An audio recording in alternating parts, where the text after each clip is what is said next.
3 in the morning, my wife slipped through our bedroom door smelling like cologne I don't own and excuses I stopped buying 2 weeks ago. She whispered about overtime at the hospital, about a coworker's emergency, about traffic that doesn't exist at that hour. I pretended to sleep while my phone glowed under the pillow, showing me exactly where she'd been. A motel off Route 9, 23 miles from any hospital. The GPS tracker I installed in her car told a story her lips couldn't. So I did what any man does when the woman he married treats him like he's stupid. I gathered evidence, stayed quiet, and let her dig the hole deeper.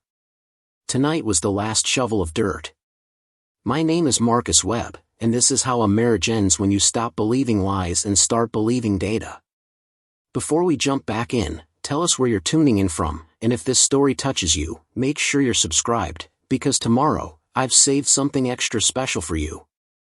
I'm a logistics coordinator for a shipping company, the kind of job where you track containers across oceans and make sure somebody's Christmas arrives before January. 47 years breathing, 22 of them spent making sure packages don't get lost. The irony isn't lost on me. I can tell you where a pallet of electronics is at any given moment, but I couldn't tell you when my wife stopped coming home to me.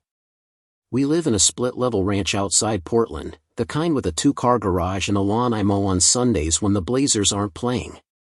3 bedrooms, 2.5 baths, a mortgage that's almost reasonable if you don't think about property taxes. My truck is a Silverado with a dent in the tailgate from the time I backed into a post at the grocery store. Her car is a Honda Accord, silver, practical, the kind of vehicle a nurse drives when she works long shifts and needs something reliable. At least that's what she told me when we bought it 4 years ago. Turns out reliability meant something different to her than it did to me. Sarah works at Mercy General, or so her paycheck says. Registered nurse, pediatric unit, the kind of work that makes people say how noble when you mention it at barbecues. She wears scrubs with cartoon characters, keeps her hair in a ponytail that swings when she walks, and has a laugh that used to make me forget about spreadsheets and shipping delays.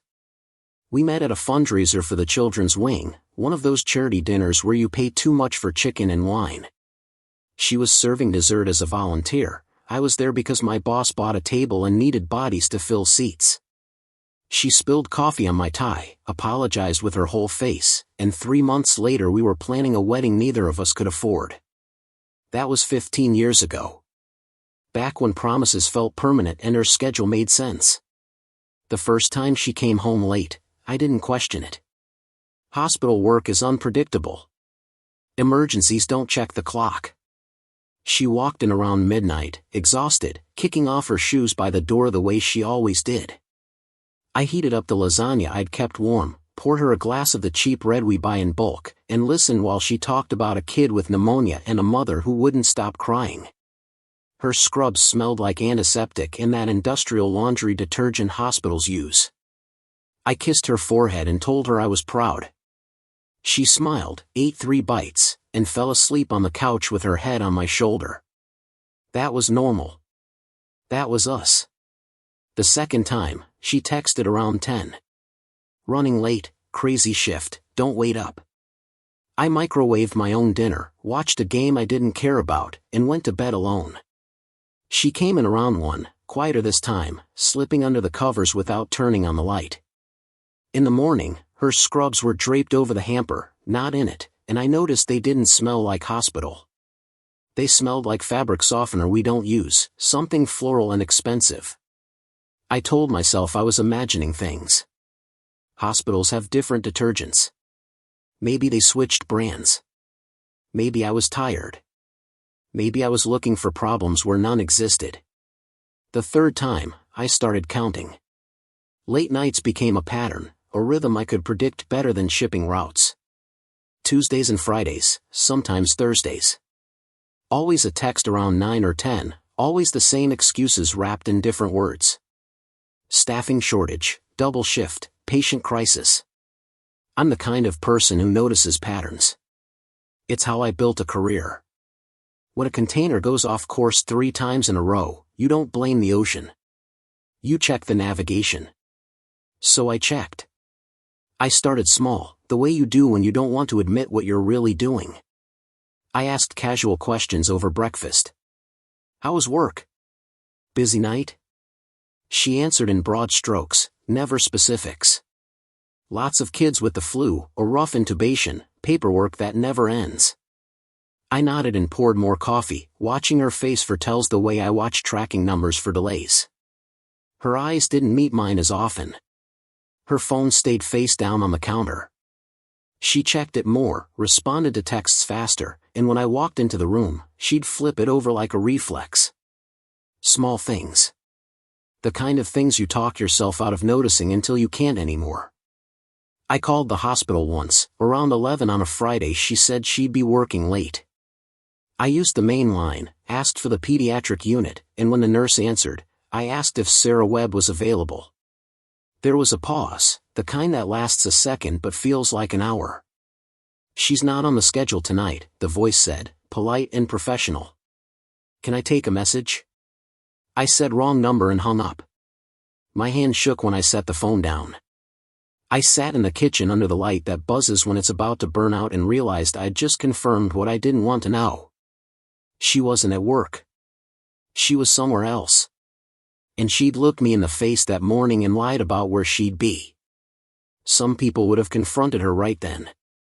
Demanded answers, started a fight, made her explain herself in real time. I didn't. I'm not the kind of person who moves without a plan.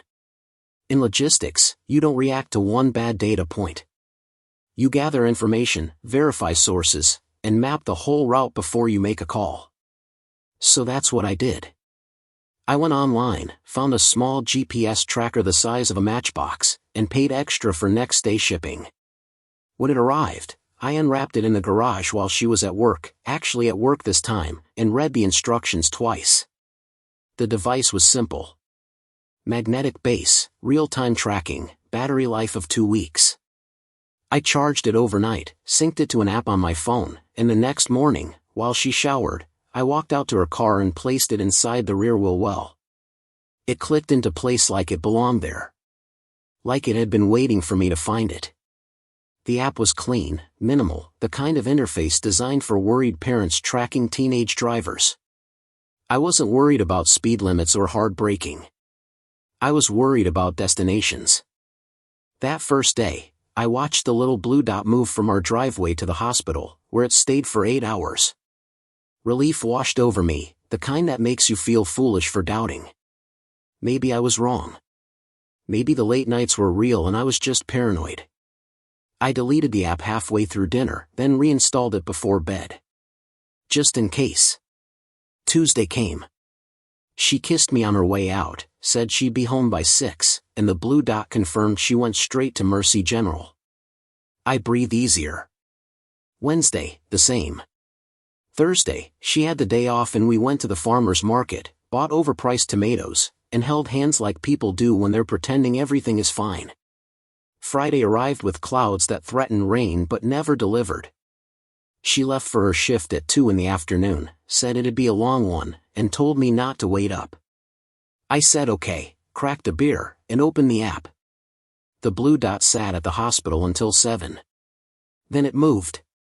Not toward home, but east, toward the industrial part of town where the airport cargo facilities sit next to truck stops and motels that rent by the hour. I watched the dot trace Highway 26, exit onto Route 9, and pull into a parking lot I recognized from the satellite view. Riverside Inn, the kind of place with rates posted on a sign and vacancies that never seemed to fill. The dot stopped moving. It stayed there for 4 hours. I sat on the couch with my phone in my hand, watching that blue dot like it was a countdown. My beer went warm. The TV played something I couldn't hear. Every few minutes, I refreshed the app, hoping the dot would move back toward the hospital, toward some explanation that made sense. It didn't. At 11:13, the dot started moving again. Back onto Route 9, west on 26, the route home. I locked my phone, turned off the lamp, and climbed into bed. I faced the wall and controlled my breathing the way you do when you're pretending to sleep but every nerve in your body is awake. She came in around 11:40, the bedroom door opening slow and careful.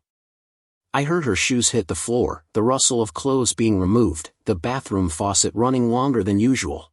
Preparing and narrating this story took us a lot of time, so if you are enjoying it, subscribe to our channel, it means a lot to us. Now back to the story. She smelled like soap when she slid under the covers, the kind of clean that comes from trying to erase something. Her hand touched my shoulder, light, testing. I didn't move. She sighed, rolled to her side, and within minutes her breathing evened out. I lay there until 3, staring at the dark, replaying the route in my head. 23 miles from the hospital. 4 hours in a motel parking lot. Lies delivered with a straight face and a kiss on the cheek. The next morning, Saturday, she was cheerful in a way that felt performative. She made pancakes, the kind with blueberries I like, and hummed while she cooked. I ate them and tasted nothing. She talked about needing to run errands, maybe grab lunch with a friend from work, and asked if I wanted to come. I said I had things to do around the house, which was true. I had evidence to organize and a plan to build. She left around noon, the blue dot moving toward the mall, then to a coffee shop, then home. Normal Saturday activity for someone with nothing to hide.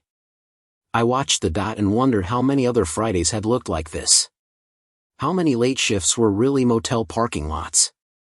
How many times had I believed her because it was easier than facing the truth? I started keeping a log. Date, time, location. I screenshotted the routes, saved them in a folder on my phone labeled work schedules where she'd never think to look. The next Tuesday, the dot went to the hospital and stayed. Wednesday, the same.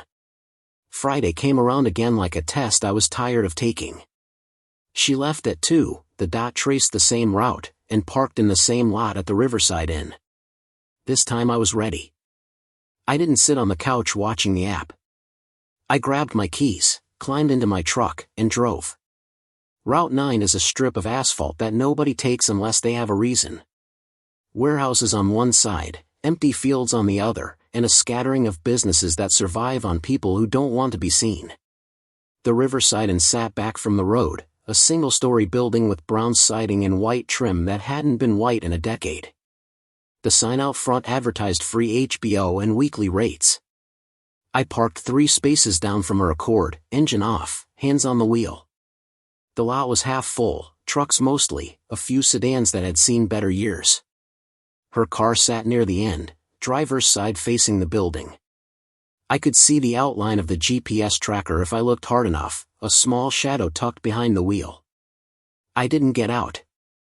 I sat there for 20 minutes, watching the door to room 114, the one her car was parked closest to.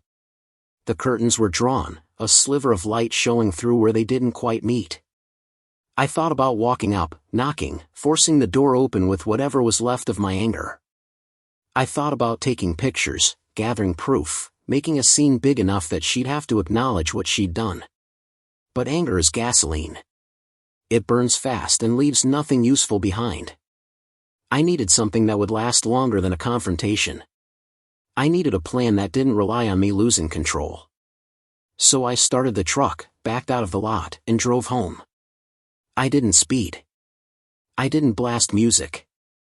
I drove the speed limit, signaled my turns, and parked in the garage like it was any other Friday night.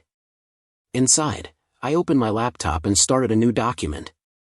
I titled it Evidence and began typing. Dates, locations, screenshots, mileage. I cross-referenced her work schedule with the hospital's public shift calendar, the one they post online for families trying to visit during specific nurses' rounds. Her name wasn't on it for any of the Fridays she claimed to be working late. I printed the calendar, highlighted the discrepancies, and added it to a folder I kept in my truck's glove box. She came home at midnight, same routine. Shoes off, shower on, clean smell, soft touch. I pretended to sleep and listened to her breathe. In the morning, she made coffee and asked about my day like nothing had happened. I said it was fine and asked about hers. Busy, she said. Always busy. I nodded and refilled my mug, the taste bitter in a way that had nothing to do with the beans. The pattern continued for 2 more weeks. Tuesday and Friday nights, same motel, same 4-hour window. I documented everything. I drove by twice more, parked in different spots, and took photos of her car in the lot with my phone. I didn't zoom in. I didn't need to. The timestamps and location data were enough. On the third Friday, I saw a man leave room 114. Tall, dark hair, wearing jeans and a jacket that looked too nice for the Riverside Inn. He walked to a black Audi, checked his phone, and drove off. I didn't follow him. I didn't need to know who he was. I needed to know what I was going to do about it. That night, I sat in my home office and made a list. Not the kind you make for groceries or errands, but the kind that changes the trajectory of your life. Lawyer, bank, locksmith, storage unit. I wrote each item in block letters, the way you do when you want to make sure you don't miss a step. I called an attorney the next Monday, a family law specialist whose name I found through a referral from a coworker who'd been through a divorce 3 years back. The receptionist scheduled a consultation for Wednesday at 4.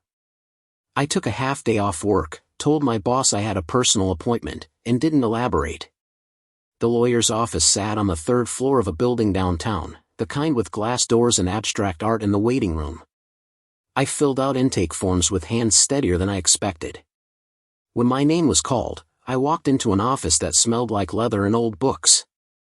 The attorney, a woman in her 50s with sharp eyes and a firm handshake, listened while I laid out the timeline. The late nights, the GPS data, the motel, the hospital schedules that didn't match. She didn't interrupt. She took notes on a yellow legal pad and nodded at the right moments. When I finished, she leaned back in her chair and folded her hands. "You have enough for fault-based grounds," she said. "Adultery is still relevant in this state, especially when it comes to asset division.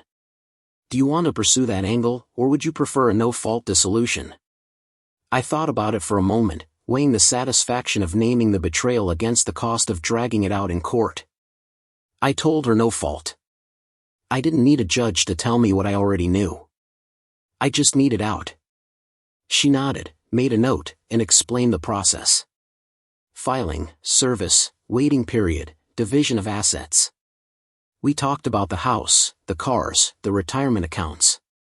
We talked about timelines and costs. By the time I left, I had a retainer agreement in hand and a court date circled on a calendar 2 months out. I didn't tell Sarah. I came home that night, heated up leftovers, and watched her scroll through her phone while the TV hummed in the background. She looked relaxed, comfortable, like a woman with nothing to hide. I wondered if she ever thought about me while she was at that motel. If she felt guilty when she came home smelling like someone else's soap. If she rehearsed her lies in the car on the drive back, or if they came naturally after this much practice. I didn't ask. I just ate my dinner, rinsed my plate, and went to bed early. The next step was the bank.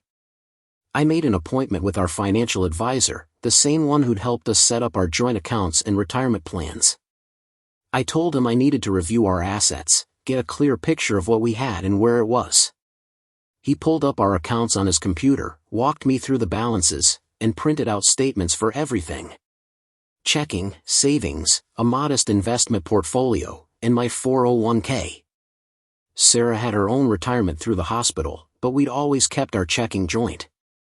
I asked about separating the accounts, what that process looked like, and he explained it without asking why. Professional courtesy, the kind you appreciate when your personal life is falling apart. I opened a new checking account in my name only, transferred half of what was in our joint account, and set up direct deposit for my paycheck. I left enough in the joint account to cover the mortgage and utilities for the next month, enough that she wouldn't notice anything unusual right away. Then I changed my passwords, updated my security questions, and made sure every financial account I had was locked down tighter than a shipping container headed overseas. The locksmith came on a Thursday afternoon while Sarah was at work. I told him I needed the locks changed on the house, all of them, and that I wanted it done before 5. He didn't ask questions.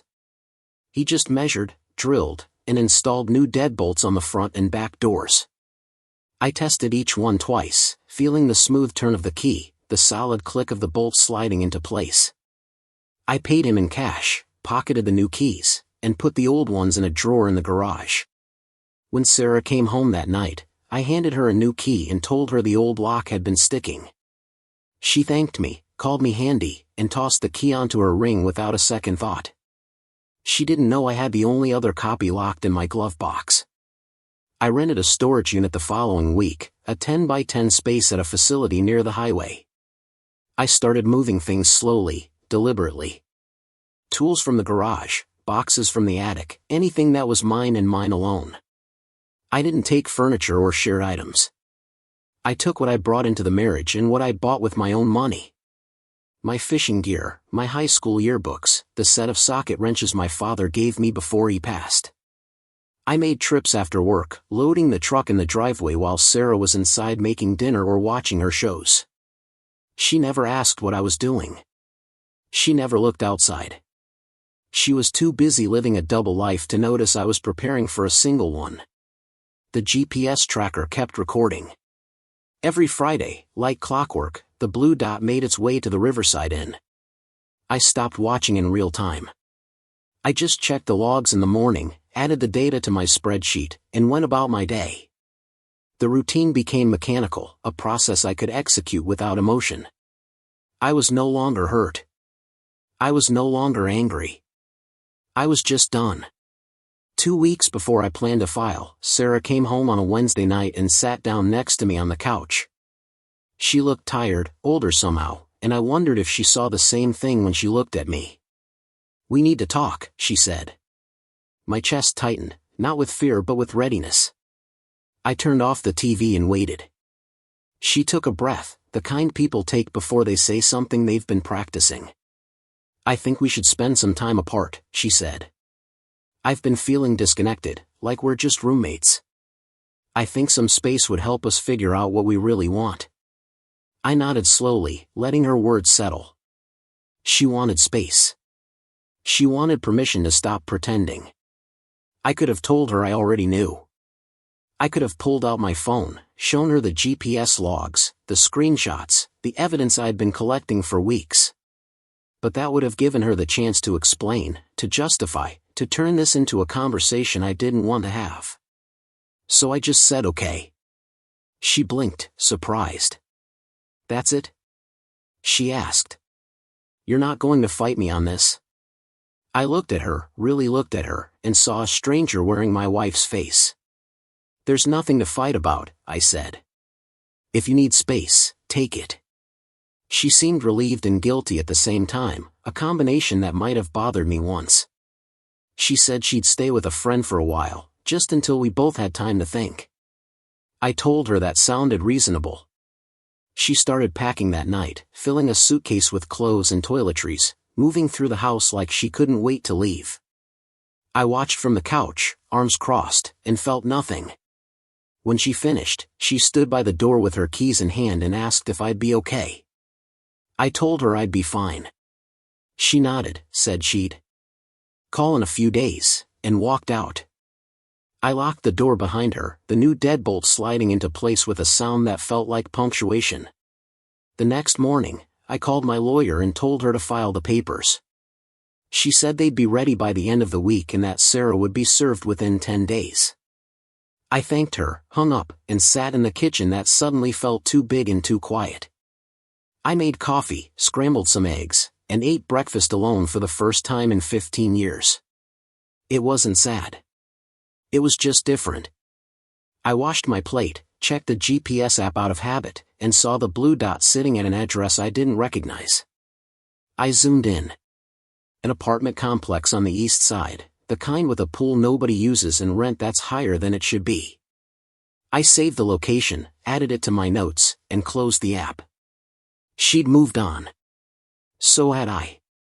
The papers arrived at my house on a Tuesday, delivered by a process server who handed me a clipboard and asked for my signature. I signed, took the manila envelope, and brought it inside. I didn't open it right away. I just set it on the kitchen counter and stared at it for a minute, feeling the weight of what it represented. 15 years reduced to legal documents and filing fees. I made myself a sandwich, poured a glass of water, and finally opened the envelope. The petition for dissolution was clean, clinical, filled with language that turned a marriage into a list of assets and obligations. I read through it once, then again, and felt a strange sense of calm. This was real. This was happening. And I was the one making it happen. Sarah was served 3 days later. I know because my lawyer called to confirm. She'd been handed the papers at her apartment, signed for them, and according to the server, hadn't said much. Just took the envelope and closed the door. I imagined her opening it, reading through the petition, and realizing I'd known all along.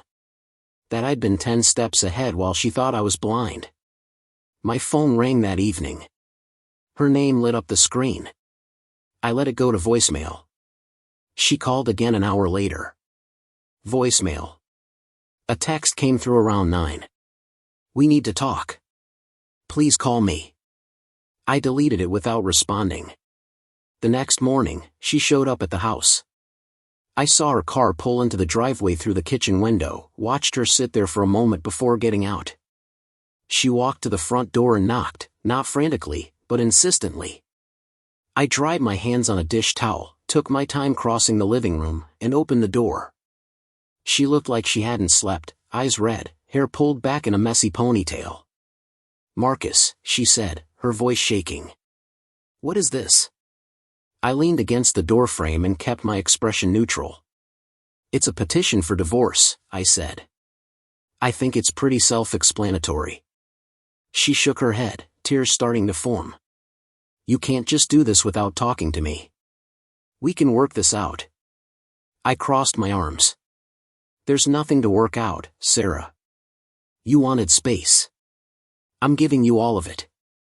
She tried to push past me into the house, but I stepped into the doorway, blocking her. This is my house too, she said, her voice rising.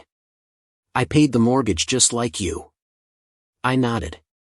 And the lawyer will make sure you get your share. But you don't live here anymore. You moved out, remember? She stared at me, searching for something, maybe the man who used to believe her excuses. He wasn't there anymore. She took a step back, wiping her eyes. This isn't fair, she said. You're not even giving me a chance to explain. I almost laughed. Explain what, Sarah? The late nights? The motel off Route 9? The fact that you've been lying to me for months? Her face went pale. I didn't think you knew, she whispered. I know everything, I said. And I'm done pretending I don't. She stood there, frozen, and I could see the moment she realized she'd lost. Not just the marriage, but the control. The ability to shape the narrative, to make me the bad guy, to justify what she'd done. How long have you known? She asked quietly. Long enough, I said. I stepped back and started to close the door. My lawyer will be in touch about the details. Don't come back here without calling first. I shut the door before she could respond, locked the new deadbolt, and walked back to the kitchen. My coffee was cold. I poured it out, made a fresh cup, and sat down at the table. My phone buzzed with another text. I'm sorry. I ignored it. The divorce moved forward like a freight train, steady and unstoppable. We exchanged financial disclosures, argued over asset division through our lawyers, and avoided speaking directly whenever possible. She wanted the house. I wanted her gone. We settled on selling it and splitting the proceeds. She got her car, I kept mine. Retirement accounts were divided according to state law. It was all very transactional, very clean, exactly the way I'd planned it. The court date was set for 8 weeks out, a formality more than anything. Oregon is a no-fault state, and neither of us contested the terms. We just had to show up, sign the papers, and let a judge make it official. In the meantime, I kept working, kept tracking my routes and shipments, kept living in a house that no longer felt like home. I put it on the market 6 weeks after filing, and it sold in 10 days. The new owners were a young couple with a baby on the way, the kind of people who still believed in fresh starts and happy endings. I was happy for them. They'd make better use of the place than we ever did. I moved my things into a small apartment closer to work, a one-bedroom with a view of the parking lot and rent I could cover without stretching. It wasn't much, but it was mine. No shared spaces, no joint accounts, no lies hiding in the corners. The final court date arrived on a Thursday morning in late September. I wore a suit I'd bought for a funeral 2 years back and drove downtown in traffic that moved slower than it should. Sarah was already there when I arrived, sitting on a bench outside the courtroom with her lawyer. She looked up when I walked in, and for a second, our eyes met. I didn't look away. I didn't smile. I just nodded once and took a seat on the opposite side of the hallway. When our names were called, we stood and walked into the courtroom together but apart, two people who used to share everything now divided by more than just space. The judge was a woman in her 60s with reading glasses and a voice that carried authority without volume. She reviewed the petition, asked if we both agreed to the terms, and listened while our lawyers confirmed. She asked if there was any chance of reconciliation. We both said no.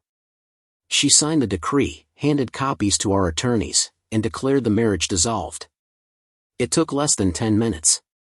15 years together, ended in the time it takes to drink a cup of coffee. We walked out of the courtroom, and Sarah stopped me in the hallway. "I just want you to know I never meant to hurt you," she said. Her eyes were wet, but I felt nothing. "I know," I said. "But you did it anyway." I turned and walked toward the elevator, leaving her standing there with her lawyer and her regrets. Outside, the air was cool and smelled like rain. I climbed into my truck, set the divorce decree on the passenger seat, and sat there for a moment. I thought about the first time I'd suspected, the first time I'd checked the GPS app, the first time I'd driven to that motel and confirmed what I already knew. I thought about the nights I'd pretended to sleep while she lied beside me, and the mornings I'd made her coffee while planning my exit. I thought about the man I used to be, the one who believed in second chances and the power of communication. He was gone. In his place was someone harder, someone who'd learned that sometimes love isn't enough and trust, once broken, doesn't heal. I started the engine, pulled out of the parking garage, and drove toward my new apartment. The route took me past the hospital where she worked, past the exit for Route 9, past the places where our lives had overlapped and then diverged. I didn't feel victorious. I didn't feel vindicated. I just felt free. Free from the lies, from the pretending, from the weight of carrying a marriage that only one person was still invested in. I turned on the radio, found a station playing something I didn't recognize, and let the music fill the cab. The GPS on my dash showed the route home, a simple blue line with no detours, no hidden stops, no secrets. Just a straight path forward. And for the first time in months, that felt like enough. The apartment smelled like fresh paint and someone else's cooking when I moved in. Second floor, end unit, a balcony barely wide enough for a chair and a view of the dumpsters below. The landlord had apologized for the size when he showed it to me, said it was all he had available on short notice. I told him it was perfect. He looked at me like I was lying, but I wasn't. Perfect doesn't mean big or beautiful. It means exactly what you need when you need it. And what I needed was a place where nobody had ever lied to me before. I spent the first weekend unpacking boxes I'd been storing at the facility, stacking dishes in cabinets that echoed when you closed them, hanging clothes in a closet that fit everything I owned with room to spare. The furniture was minimal. A bed, a couch from a clearance sale, a kitchen table with 2 chairs even though I'd only ever need one. I set up my laptop on the table, plugged in my phone charger, and realized this was the first place I'd lived alone since college. 25 years of shared spaces, shared meals, shared everything. Now the silence belonged to me. Work became a refuge in ways it hadn't been before. I showed up early, left late, took on projects nobody else wanted. There's a particular comfort in tracking shipments across time zones, in solving problems that have clear solutions and predictable outcomes. A container delayed in Singapore needs rerouting through Taiwan. A client's order stuck in customs requires the right paperwork and a phone call to the right person. These were puzzles with answers, unlike marriages, which were puzzles designed to break you. My manager noticed the extra hours, mentioned something about work-life balance during a quarterly review. I told him work was my life balance now, and he didn't push further. The GPS tracker stayed in Sarah's will well for another month after the divorce was finalized. I told myself I'd remove it, that there was no point in tracking someone who wasn't part of my life anymore. But I kept the app on my phone, kept checking it in idle moments, watching the blue dot trace patterns I no longer had any stake in. She went to work, to the grocery store, to that apartment on the east side. Sometimes the dot would park at the riverside and for a few hours, and I'd feel a dull ache that wasn't quite pain, more like the memory of pain, the way a broken bone aches when the weather changes. I wasn't angry anymore. I was just curious about how long she'd keep making the same choices. 3 months after the divorce, I finally drove to her apartment complex and removed the tracker. It was a Tuesday afternoon, overcast and cold, the kind of day that makes you question why anyone lives in Oregon by choice. I parked 2 spaces down from her accord, reached under the wheel well, and felt for the magnetic base. It came off easily, small and unremarkable in my palm. I held it for a moment, this little device that had confirmed what I'd suspected and set everything in motion. Then I dropped it in my pocket, climbed back into my truck, and drove to the nearest electronics recycling center. I handed it to a teenager in a blue vest who tossed it into a bin without looking twice. That was it. The last physical connection to a marriage that had ended in a courtroom and a motel parking lot. My parents called once a week, usually on Sunday evenings after they'd finished dinner. They lived in Boise, retired and bored in the way people get when they've worked their whole lives and suddenly don't have to anymore. My mother asked careful questions about how I was doing, if I was eating enough, if I'd met anyone new. I told her I was fine, that I was focusing on work, that I wasn't interested in dating. She made sympathetic noises and changed the subject to my sister's kids, to the garden she was planning for spring, to anything that didn't involve my failed marriage. My father was more direct. He asked if I needed money, if the apartment was decent, if I was taking care of myself. I told him yes to all 3, and he seemed satisfied. He'd never liked Sarah, though he'd never said it outright. Just small comments over the years about how she worked too much, how she never seemed interested in family gatherings, how marriage should feel easier than we made it look. Turns out he'd been right. I started running in the mornings before work, something I hadn't done since my 20s. The route took me through a park near the apartment, a loop around a man-made lake where geese honked at joggers and families fed ducks with bread they weren't supposed to bring. The first week was brutal. My knees complained, my lungs burned, and I had to stop twice to walk and catch my breath. But I kept going, pushing a little further each day, until the loop became routine and my body stopped fighting me. Running gave me something I hadn't realized I'd lost. A sense of progress, of forward motion, of starting and finishing something entirely on my own terms.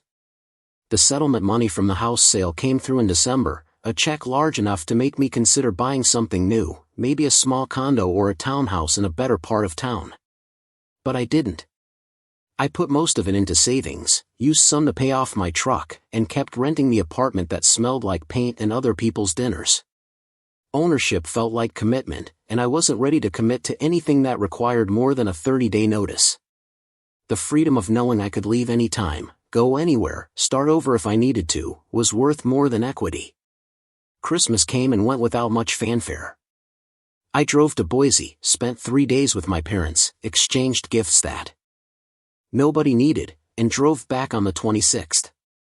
My mother had asked if I'd heard from Sarah, if we'd spoken since the divorce. I told her no, that there was nothing left to say. She looked sad in that way mothers do when they realize their children's lives didn't turn out the way they'd hoped. But she didn't push. She just hugged me a little tighter when I left and told me to drive safe. My father walked me to my truck, handed me a thermos of coffee for the road, and said something I didn't expect. "You did the right thing," he told me. Walking away when someone treats you like that, that takes guts. I nodded, not trusting myself to speak, and drove away with his words sitting heavier than the coffee in my hands. The new year started cold and wet, typical Oregon January weather that makes you forget the sun exists. I kept running, kept working, kept living in the strange liminal space between who I used to be and who I was becoming. I didn't date. I didn't look for companionship. I didn't download apps or let coworkers set me up with friends of friends. I just existed, moved through my days with a kind of mechanical efficiency that felt sustainable if not particularly joyful. People at work stopped asking how I was doing. They could see I was functional, present, doing my job well enough that nobody worried. That was enough. In February, I got a text from an unknown number. It took me a moment to realize it was Sarah. She'd changed her number, or maybe I'd just deleted her contact and forgotten. The message was short. I've been thinking about you. Hope you're doing okay. I stared at the screen for a long time, thumbs hovering over the keyboard, trying to figure out what she wanted. Closure? Forgiveness? Permission to stop feeling guilty? I didn't respond. I just set the phone down, finished my dinner, and went for a run in the dark. When I got back, I blocked the number. Whatever she was thinking about, it wasn't my problem anymore. Spring arrived slowly, the way it does in the Pacific Northwest, with fits and starts of sunshine between weeks of rain. The park where I ran started to green up, trees budding and flowers pushing through the mud like they'd been waiting for permission. I ran further, added miles to my route, started timing myself not because I cared about speed but because numbers felt solid in a way feelings didn't. I could track my progress in minutes and seconds, in distances covered and calories burned. It was measurable improvement, the kind you can point to and say, look, I'm better than I was yesterday. My sister called in April, asked if I wanted to come visit her family in Seattle for a weekend. She had 2 kids under 5 and a husband who worked in tech, lived in a house with a yard and toys scattered across every surface. I said yes because she'd asked 3 times and I was running out of excuses. The drive up was easy, traffic light for a Saturday morning, the kind of drive where you can let your mind wander without losing track of the road. I spent 2 days playing with my nephew and niece, kids who didn't know or care that their uncle was divorced, who just wanted someone to build block towers they could knock down and push them on swings until their legs got tired. It was exhausting and uncomplicated in the best possible way. My sister asked how I was really doing over coffee while the kids napped and her husband ran errands. I told her the truth. I'm okay. Not great, not terrible, just okay. She nodded like she understood, even though I wasn't sure she did. Her marriage was solid, built on a foundation of shared goals and honest communication, the kind of thing that looked easy from the outside because both people were working to keep it that way.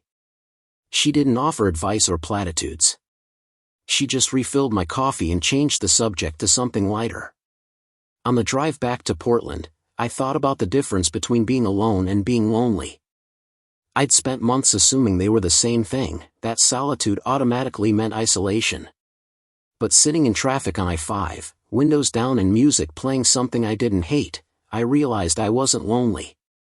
I was just alone. And there was a peace in that, in not having to explain myself or accommodate someone else's needs or pretend I was someone I wasn't. I could eat when I was hungry, sleep when I was tired, spend my weekends however I wanted without negotiating or compromising. It wasn't the life I'd imagined at 25 or 30 or even 40. But it was the life I had, and it was starting to feel like enough. Summer came with the kind of heat that makes Portlanders forget how much they complain about the rain.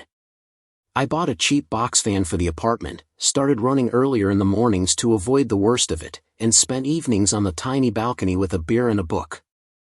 I'd started reading again, something I hadn't done much of during the marriage. Fiction mostly, novels about people whose problems were more dramatic than mine, whose lives unraveled in spectacular ways that made my quiet divorce feel almost mundane by comparison. I wasn't looking for lessons or wisdom. I just wanted stories that pulled me out of my own head for a few hours at a time. Work promoted me in July, a lateral move with a salary bump and more responsibility. I was managing a team now, 3 people who tracked shipments and solved problems and looked to me for answers I was still figuring out myself. The imposter syndrome was real, the feeling that someone would eventually realize I had no idea what I was doing and take it all back. But I showed up every day, made decisions based on the information I had, and learned to trust that I knew more than I gave myself credit for. My team seemed to respect me, or at least they didn't complain, and that felt like a small victory in a year that had been full of losses. In August, I ran into Sarah at a grocery store on the west side of town. I was picking up ingredients for dinner, had my list on my phone and was comparing prices on pasta sauce, when I looked up and saw her 2 aisles over. She was with someone, a man I didn't recognize, tall with dark hair and a jacket that looked expensive. They were laughing about something, his hand on her lower back in a way that spoke of familiarity and comfort. I felt my chest tighten, not with jealousy but with a kind of cold recognition. This was the man. Had to be. The one from the motel, the one she'd been seeing while I was tracking her movements and planning my exit. He looked happy. She looked happy. And I felt nothing. I could have walked over, said something, made it awkward for everyone involved. But what would be the point? The marriage was over, the divorce finalized, the house sold and the money divided. Whatever they had wasn't my business anymore. So I turned back to the pasta sauce, picked the cheapest option, and finished my shopping. I didn't look back to see if she'd noticed me. I just checked out, loaded my groceries into the truck, and drove home. That night, I made spaghetti, ate it on the couch while watching a game I didn't care about, and went to bed at a reasonable hour. If seeing them together was supposed to hurt, it didn't. It just confirmed what I already knew.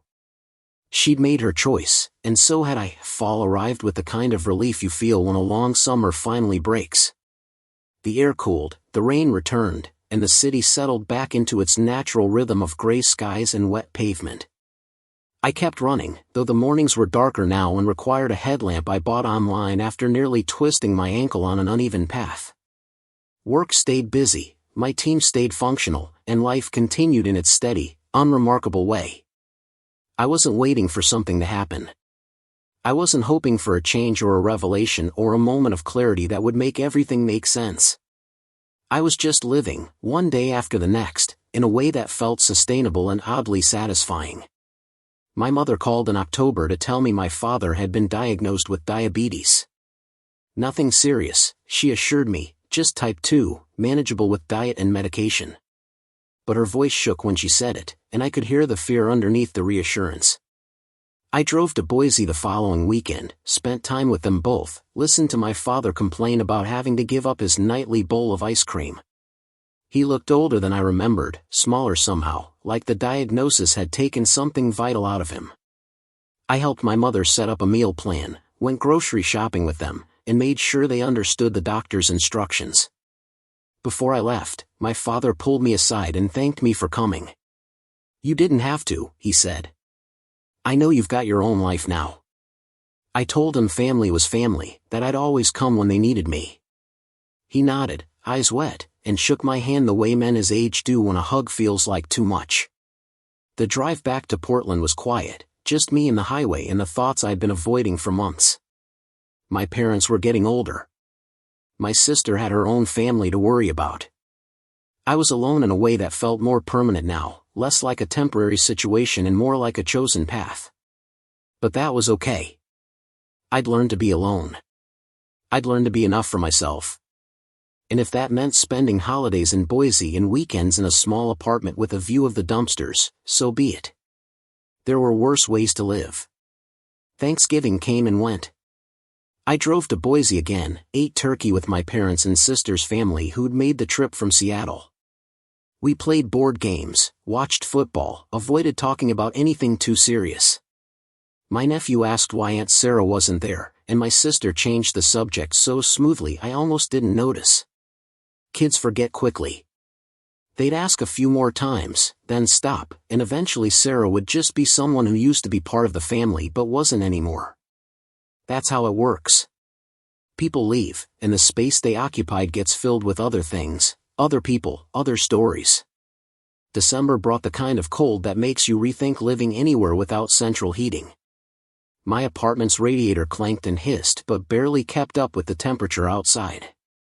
I bought extra blankets, wore layers indoors, and ran the oven more than I needed to just for the warmth. Work slowed down for the holidays, shipments delayed by weather and reduced staff, and the general chaos of trying to move products across the world when half the workforce was on vacation. I used the downtime to catch up on projects I'd been putting off, to organize files and update spreadsheets and make myself useful in ways that didn't require immediate decisions. On Christmas Eve, I sat in my apartment with a beer and a frozen pizza, watching snow fall outside the window in thick, lazy flakes. The building was quiet, most of my neighbors gone to be with family or friends. I thought about calling my parents, but they'd be asleep by now, early to bed even on holidays. I thought about texting my sister, but she'd be busy with her kids, dealing with the chaos of Santa and stockings and trying to get everyone to bed before midnight. So I just sat there, alone in a way that felt neither good nor bad, just true. This was my life now. And I was okay with it. The new year came with resolutions I didn't make and promises I didn't keep. I didn't vow to date more or work less or find meaning in hobbies I'd neglected. I just kept running, kept working, kept living in the same apartment with the same routine and the same acceptance that this was enough. In January, I got an email from my lawyer about some final paperwork related to the divorce, tax documents that needed signing and filing. I read through them, signed where indicated, and mailed them back without much thought. The marriage was so far in the rearview now it barely registered as real. It felt like something that had happened to someone else, a story I'd heard secondhand and filed away under lessons learned. February brought rain that felt personal, relentless, and cold and soaking through every layer I wore on my morning runs. I started using the treadmill at a gym near my apartment, a 24-hour place with fluorescent lights and mirrors I avoided looking at. Running inside was boring but dry, and I'd learned to prioritize function over experience. The gym had other regulars, people I recognized by sight but never spoke to. We nodded in passing, shared equipment without conversation, and went about our separate routines in comfortable silence. It was the kind of community I could handle, based on proximity rather than obligation. Spring returned as it always does, slow and uncertain and eventually undeniable. The park greened up again, the geese came back, and I moved my runs back outside. I'd been doing this for over a year now, running the same loop, watching the seasons change, measuring my life in miles instead of milestones. Somewhere along the way, I'd stopped thinking about the divorce every day. Then every week. Then at all, unless something specific reminded me. That felt like progress, or maybe just time doing what time does, putting distance between the past and the present until they're separate enough to coexist without pain. In March, a coworker invited me to a happy hour with some people from other departments. I almost said no out of habit, then realized I didn't have a reason to decline beyond not wanting to be social. So I went. I sat at a high-top table in a loud bar downtown, nursed a beer I didn't particularly want, and made small talk with people whose names I forgot as soon as they introduced themselves. It wasn't terrible. It just wasn't for me. After an hour, I made my excuses and left, walked back to where I'd parked and drove home feeling relieved to be alone again. My coworker asked the following week if I'd had fun. I said sure, knowing he wouldn't ask again. April brought a raise and a review that called me dependable and thorough, words that felt like faint praise but were probably accurate. I was dependable. I showed up, did my job, didn't cause problems or require hand-holding. In a world that often felt chaotic and unpredictable, being the steady one had value. My manager mentioned opportunities for advancement, asked if I'd be interested in taking on more responsibility, maybe moving into a director role in a year or two. I told him I'd think about it, which we both knew meant no but with enough politeness to avoid awkwardness. I didn't want more responsibility. I wanted to do my job, collect my paycheck, and go home to my quiet apartment where nobody needed anything from me. Summer came again, the second one since the divorce, and with it a kind of settled acceptance that this was my life now. Not temporary, not transitional, just permanent in the way all things are until they're not. I kept running, kept working, kept existing in a space that felt neither happy nor sad but simply occupied. My parents' health was stable, my sister's kids were growing, and I was still here, still functional, still moving forward in whatever direction forward meant. In June, I finally deleted the GPS tracking app from my phone. I'd stopped using it over a year ago, but it had been sitting in a folder of unused apps, taking up space I didn't need. I held my thumb over the icon for a moment, feeling the weight of what it represented, then pressed delete. The phone asked if I was sure. I was. The app disappeared, and with it the last digital connection to a marriage that had ended in a courtroom and continued in a motel parking lot until I'd decided to stop watching. That night, I slept better than I had in months, the kind of deep, dreamless sleep that comes from finally letting go of something you've been holding without realizing it.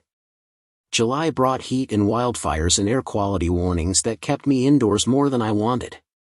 I ran on the treadmill, worked from home when the smoke was particularly bad, and learned to check the air quality index the way I used to check the weather. Oregon summers were beautiful when they weren't trying to burn the state down, but even the bad days had a certain honesty to them. You knew what you were dealing with. You could see the smoke, measure the danger, make informed decisions about whether to go outside or stay in. There was comfort in that clarity, in problems that had visible solutions or at least visible parameters. August marked 2 years since I'd first installed the GPS tracker in Sarah's car. 2 years since I'd confirmed what I'd suspected and started planning my exit. It felt longer and shorter at the same time, the way significant events always do in retrospect. I didn't celebrate the anniversary or mark it in any meaningful way. I just noted it in passing, the way you might note the date of a surgery or a move, something that happened and changed things but didn't require ongoing acknowledgement. I was different now than I'd been then. Harder in some ways, softer in others, but mostly just clearer about what I would and wouldn't accept from the people in my life. The apartment lease was up for renewal in September. I signed for another year without hesitation, even added the option to go month to month after that if I wanted. The landlord seemed pleased I was staying, mentioned something about good tenants being hard to find. I paid the security deposit, updated my renter's insurance, and settled back into a space that had become home not because it was special but because it was mine.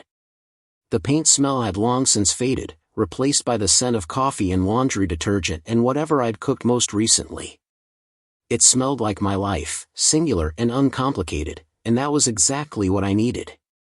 Fall arrived with its usual fanfare of changing leaves and cooling temperatures.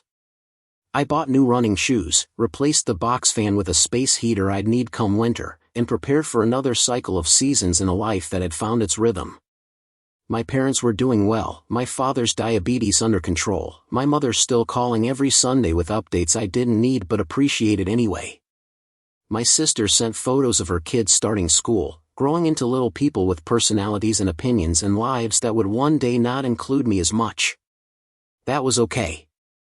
Family evolved. People moved on. And I was learning to be okay with being the uncle who lived alone and seemed content with it. In October, I passed Sarah on the highway. She was in the passenger seat of a black Audi, the same one I'd seen at the motel 2 years ago, laughing at something the driver said. I was in the fast lane, she was in the slow, and we were both just moving through space at different speeds toward different destinations.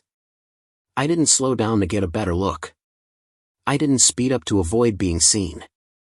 I just kept driving, maintaining my speed in my lane and my direction. The moment passed in seconds, unremarkable and complete. That's what closure looked like, I realized. Not a dramatic confrontation or a tearful goodbye, but a moment of mutual irrelevance, two people who used to matter to each other not matching anymore. Winter came early that year, November snow that stuck and stayed instead of melting by afternoon. I bought salt for the steps, blankets for the bed, and a better coat than the one I'd been wearing since college.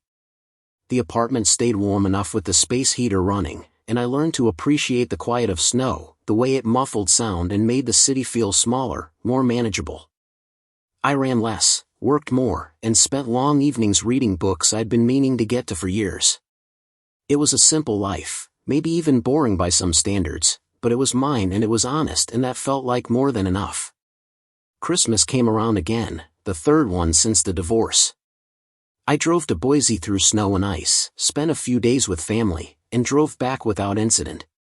My mother had stopped asking if I was dating, my father had stopped worrying I wasn't eating enough, and my sister had stopped trying to set me up with her friends.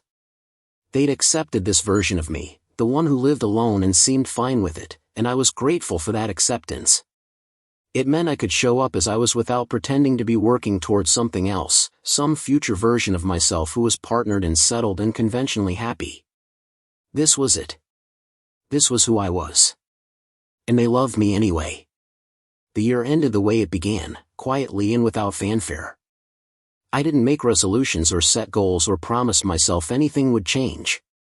I just closed the door on another year of being alone and opened it on another year of the same. And somewhere in the repetition, in the steady rhythm of work and running and seasons changing, I found something I hadn't been looking for. Not happiness exactly, but contentment. The kind that comes from knowing who you are and being okay with it, from building a life that fits even if it doesn't look like what you'd imagined. Sarah had wanted me to disappear, and in a way, I had. I'd disappeared from her life, from the version of myself who would have stayed and fought. And tried to fix something that was already broken. And in that disappearing, I'd found something more valuable than the marriage I'd lost. I'd found myself, singular and sufficient, and that turned out to be enough. 3 years after the divorce, I got a call from a number I didn't recognize. I almost didn't answer, had my thumb hovering over the decline button when something made me pick up.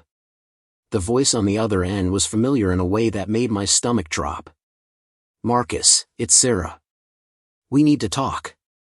I stood in my kitchen, spatula in hand, eggs burning on the stove while I tried to find words that wouldn't come. After a long silence, I asked what she wanted. Her voice was different than I remembered, quieter, less certain. "I need a favor," she said. "It's about the guy I was seeing. The one from before. He's not who I thought he was." I turned off the burner, scraped the ruined eggs into the trash, and sat down at the table. I didn't ask for details.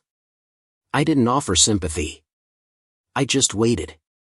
She explained in fragments, her words tumbling over each other like she'd been holding them in too long. He'd been married the whole time.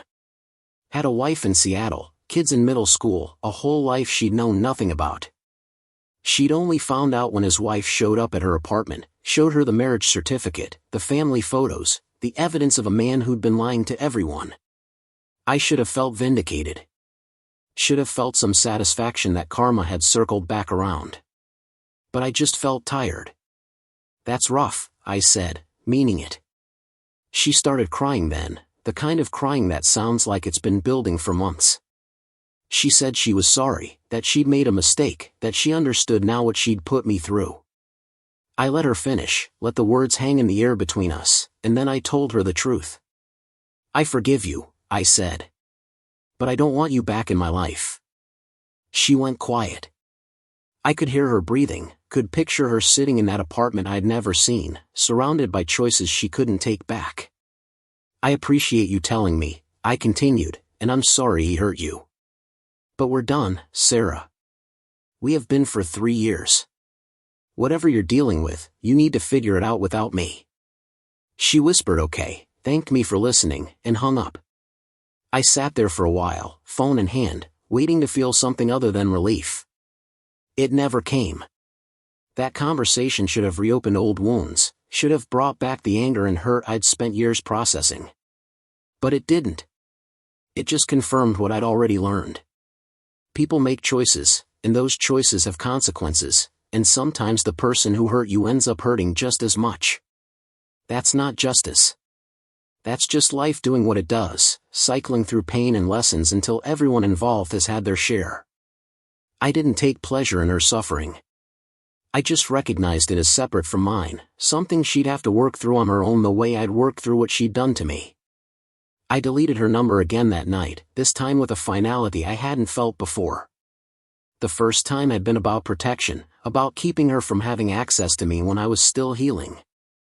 This time was different.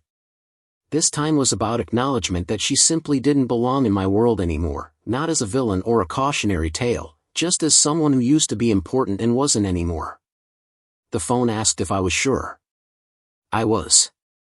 Spring came with the kind of warmth that makes you remember why you put up with Oregon winters. I ran longer routes, explored parts of the city I'd never bothered with before, and found myself stopping at coffee shops and bookstores just to be around people without having to interact with them. I wasn't lonely, but I was learning the difference between solitude and isolation, and sometimes it was nice to sit in a crowded space and be anonymous among strangers who had their own lives and problems that had nothing to do with me. Work offered me a promotion I actually considered. Director of Operations, a title that sounded more impressive than it probably was, but with a salary that would let me buy a house if I wanted, take vacations I'd been putting off, build a life that looked more like progress and less like treading water. I asked for a week to think about it, spent that time weighing the pros and cons in a way that felt more theoretical than practical. Did I want more responsibility? More meetings? More people looking to me for answers I'd have to learn to give with confidence even when I wasn't sure? In the end, I took it. Not because I was ambitious or hungry for advancement, but because staying still had started to feel like its own kind of trap. Growth doesn't always mean happiness, but stagnation guarantees nothing changes, and I was ready for something to change. I started the new role in June, spent the first few weeks feeling like I'd made a terrible mistake, and eventually settled into a rhythm that felt sustainable. The work was harder, the hours longer, but there was a satisfaction in solving bigger problems, in making decisions that affected more than just my own narrow slice of the operation. My team grew. I hired 2 people, trained them the way I'd learned, through patience and repetition and trusting that mistakes were part of the process.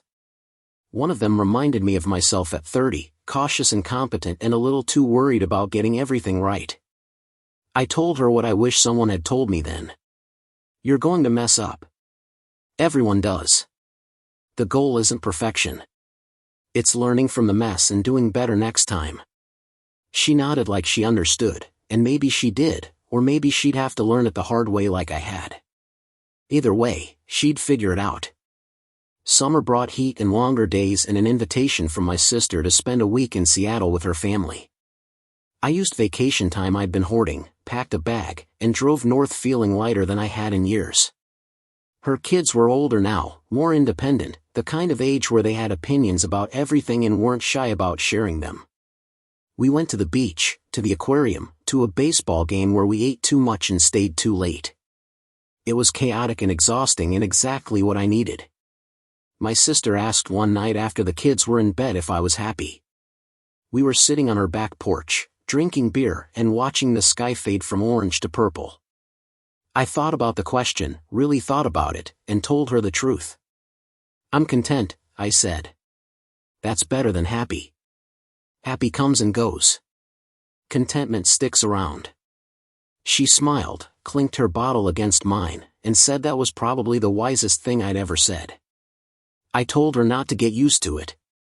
Fall arrived with the usual change, leaves turning and temperatures dropping and the city preparing for another cycle of rain. I bought a house. Nothing fancy, just a small 2-bedroom in a quiet neighborhood with a yard I'd actually have to mow and a mortgage that felt manageable even on months when expenses ran high. Moving out of the apartment felt like closing a chapter I'd been living in for longer than necessary. It had served its purpose, that space, given me room to figure out who I was without the weight of a marriage or the expectations that came with it. But I was ready for something more permanent, something that was mine in a way that went beyond a lease renewal. The house needed work. Paint, new fixtures, a kitchen that hadn't been updated since the 90s. I spent weekends fixing what I could, hiring contractors for what I couldn't, and slowly turning a structure into a home. It was satisfying work, the kind where you could see progress in real time, where a weekend of effort translated into something tangible and lasting. I planted a garden in the backyard, nothing ambitious, just some tomatoes and herbs, and watched them grow in a way that felt metaphorical but true. Winter came and I hosted Christmas for the first time in my life. My parents drove down from Boise, my sister and her family came over from Seattle, and we crowded into my small living room with a tree that was too big for the space and a dinner I'd spent 2 days preparing. It wasn't perfect. The turkey was dry, the mashed potatoes had lumps, and we ran out of chairs so some people ate standing up. But it was mine, this gathering, this tradition I was starting, and everyone seemed happy to be there. That was enough. My father pulled me aside before they left, told me he was proud of the life I'd built. Not the house or the job or any of the external markers people usually point to, but the way I'd handled everything that happened with Sarah. You could have been bitter, he said. A lot of men would have been. But you chose different. You chose to keep moving forward. I didn't know what to say to that, so I just hugged him, something we didn't do often enough, and thanked him for being the kind of father who'd taught me how to be the kind of man I'd become. The new year started with a clarity I hadn't felt in a long time. I knew who I was now. Not defined by a marriage that failed or a betrayal that hurt, but by the choices I'd made after. The decision to gather evidence instead of making a scene. The discipline to plan instead of react. The strength to walk away from something that was broken instead of trying to fix it at the expense of my own dignity. Those choices had built the life I was living now, and I was grateful for every difficult decision that had led me here. Sarah's phone call had been the final test, the last chance for old wounds to reopen and old patterns to reassert themselves. But they hadn't. I'd listened, I'd been kind, and I'd drawn a boundary that protected the peace I'd worked so hard to build. That felt like the real ending, not the divorce decree or the sold house or any of the legal and logistical markers that had come before. It was the moment I'd chosen myself over the past, chosen forward over backward, chosen the life I was living over the one I'd lost.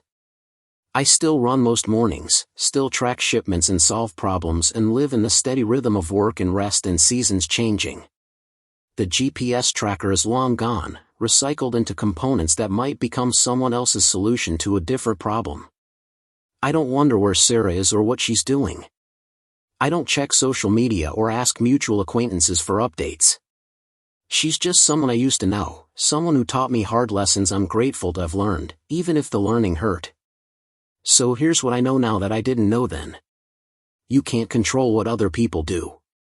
You can only control how you respond. And sometimes the strongest response isn't confrontation or revenge or making sure everyone knows what was done to you. Sometimes the strongest response is gathering your evidence, making your plan, and executing it with a calm precision that leaves no room for doubt or second-guessing.